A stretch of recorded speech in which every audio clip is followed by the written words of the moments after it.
मनुष्य प्रत्यक्षात भगवंताला बघू शकतो का? किंवा भगवंताची उपासनाही करू शकतो का प्रत्यक्षातली? तर तो प्रश्न मला एका सद्गृहस्थाने विचारला. तर ते अगोदर बऱ्याचशा देवांची उपासना करत होते, जप करत होते, सेवा करत होते, पण त्यांना पाहिजे तसं फळ प्राप्त झालं नाही.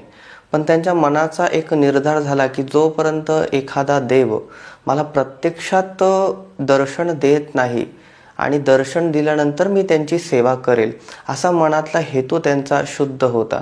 आणि असा प्रश्न माझ्याकडे आल्यानंतर हा अत्यंत याचं सोपं आणि सुंदर असं उत्तर आहे की प्रत्यक्षात भेटणारा देव जो आपल्याला रोज सकाळी आपल्याला दर्शन द्यायला येतो तो म्हणजे सूर्यदेवता. या सूर्यदेवतेची आराधना जर आपण केली तर आपली मनोकामना, मन इच्छा ही शीघ्र अतिशीघ्र पूर्ण होते. हा अनुभव त्या